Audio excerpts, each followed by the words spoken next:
As you all know, we live in a digital world, and it's kinda hard to imagine our life without a laptop or the computer. And since we're using those tools almost every day, why not to optimize that aspect of our life and figure out how to do more with less? In this video, I wanted to share with you my favorite 13 computer apps that help me to stay more productive, more organized, and just enjoy the process more. There will be 3 categories that I separate those apps into. General productivity softwares that will give you a list of tools that can be handful for you regardless if you're doing work, studying, or anything else in front of the computer. Second category will be related to work and some of the things that will help you to make this work more efficient and effective. And lastly, there will be creative and fun tools. So without further ado, let's dive into video.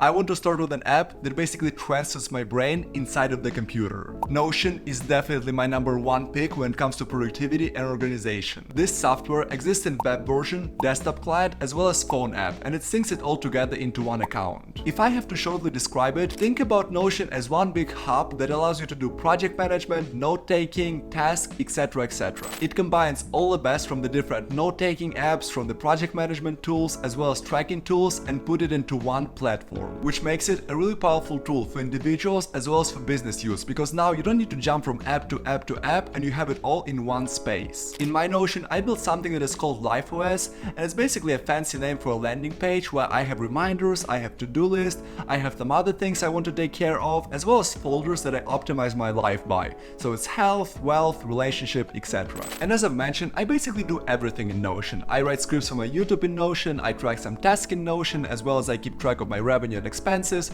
so pretty much a little bit of everything. And good thing about Notion that it has both free and premium plans, but if you're looking just for an individual use, free plan will be more than enough for you. Now, app number 2 that falls under the umbrella of general productivity is called Uyeli. Uyeli is a keystroke launcher software, which is basically a fancy way to save the advanced search bar. What it does, it fastens the way you can access your favorite files, apps, and websites. No longer you need to go to the desktop and search for the app that you need, or go to the search bar, wait till it pops up, and then search for the app. Uyeli simplifies this process for you. All you need to do now is just click Alt and Spacebar and it will pop a little search window for you. Just type a couple of first letters of the app you're looking for and click enter. What would take me numerous seconds before takes me less than a second now. For example, I have an outreach sheet in Google Drive, and previously I needed to go to the web, go to the Google Drive, and then find the document, right? But now I went to the settings of Uyeli and set a specific tag for this action. So I can just click Alt and Space, click a letter, click enter, and it will pop up this document. I know that Uyeli is available both on Mac and on Windows computer,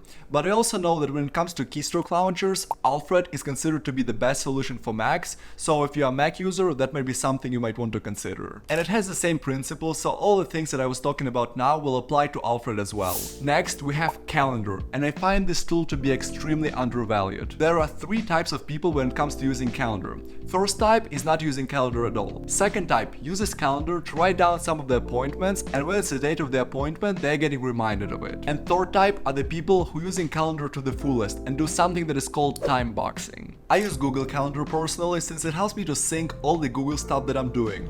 And time boxing is kind of a productivity technique that helps you to convert certain time into a little box and add the activity that you're gonna be doing during the time frame. Today, for example, I have a time box from 3 to 5 to film a YouTube video on my calendar. And that way, when the clock hits 3 p.m., I don't need to wonder anymore what I'm gonna be doing. I know that I'm gonna be filming this YouTube video, I have 2 hours to do it, and I can be more productive with my time. Grammarly is the next app that I wanted to touch in this section. It is a well-known writing assistant that helps you to double-check your grammar and improve your mistakes. If you decide to get the premium version of this app, it unlocks more features for you and helps you to rewrite the sentences in a better, more proper way. I personally use the web version of Grammarly, and whenever I type an email or type something in a Google Docs, it analyzes my text and gives me the suggestions, and then I can click on those suggestions and it will automatically change the text that I'm typing. The last app that we have in general productivity list is called Day One. Day One is a note-taking app that is perfect for people who practice journaling, and if you're not one of them, you should definitely start doing that. I'm a huge fan of physical journaling, but the problem of physical journaling was in the way that I couldn't transfer my journaling into the cloud. And the best thing about Day One is that I can do note-taking through the computer, but also if I decide to do some physical note-taking,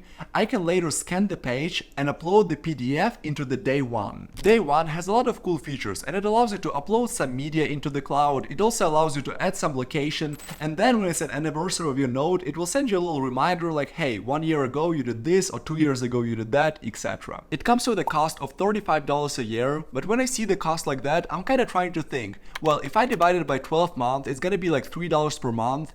And then I'm thinking to myself, is journaling worth $3 a month for me? In this case, the answer is very obvious, so that's why I'm using this app. So now, we're done with the general productivity list. And if you're enjoying this video so far, it would mean a lot to me if you subscribe to the channel and support me in this way.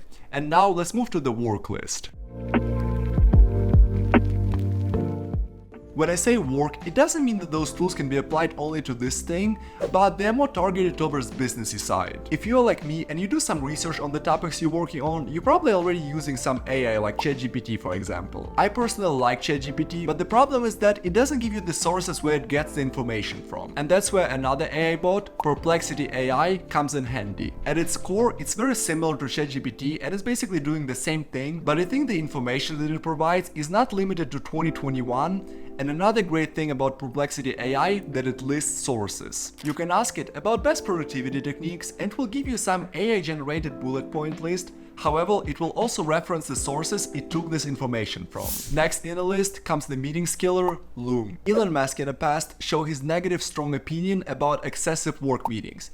And it just makes sense. If you can avoid them, avoid them. That's where Loom software comes in handy. What this app does, it allows you to simultaneously record your screen as well as your camera. Then, after you recorded a video and presented some idea, it automatically uploads your video to the cloud and it reduces that friction, and you no longer need to upload the video, then someone download this video to watch it. It's all in the cloud, so you can just copy link and send it to someone to view it. Additionally, it notifies you when someone viewed your video, and also someone can leave you some feedback in the form of comment and attach a timestamp to it. For example, you can see the comment that was left on 2nd minute 19 second of your video that basically tells you, hey, change that or change that, and then you will know that it's referencing to this exact point of your video. One more tool that we should definitely touch in the work section is Slack. I use Slack for my content creation agency and it's an amazing business communication tool. One of the best features in Slack is that it helps you to create channels, and then you can keep track of different projects in these channels and streamline your communication across them. It helps you to keep the things more organized and not that cluttery. Another amazing feature of Slack is threads. Let's say you want to reply to a certain message in chat, but you don't want to clutter the chat. What you can do, you can start the thread and move the conversation there. It will basically turn into a separate window and keep your entire conversation in the separate window without cluttering the main chat. And lastly, there is one more screen recording software that I wanted to touch on. Loom is great, but the free version of Loom is limiting you to the 5 minutes recording, so if you're looking for the free solution that will not set that limit for you, you might try an app that is called OBS Studio. OBS is a basic screen recorder tool. You can set the hotkeys in the settings that will start the recording within seconds for you and end it seamlessly as well. And then it will automatically save the recording to the dedicated folder, and you will be able to upload it somewhere and share it with your colleagues. The final chapter in this video is related to the tools and softwares that help you with creativity and fun.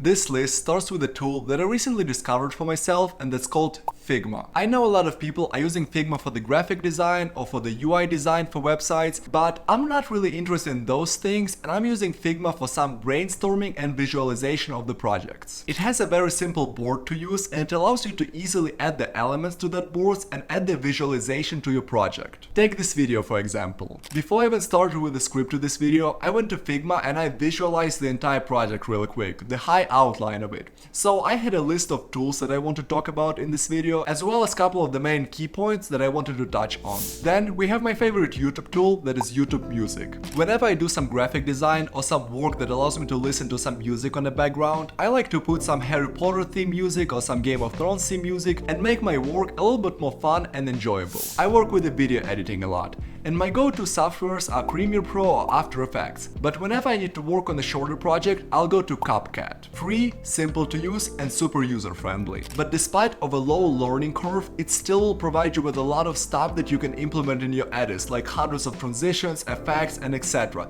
So you can do a lot with CapCut. And last tool we have on the list is Canva. It's kind of the same story as with the video editing. Whenever I need to work on the bigger and more serious projects, I'll go to Photoshop or Adobe Illustrator. But if I need to put something quick together, I'll use Canva. Canva also has a free version, it's simple to use and it's easy to learn. Thousands of templates that you can choose from, and all you need to do is just pick a template, drag and drop, choose some text or anything, and you're golden.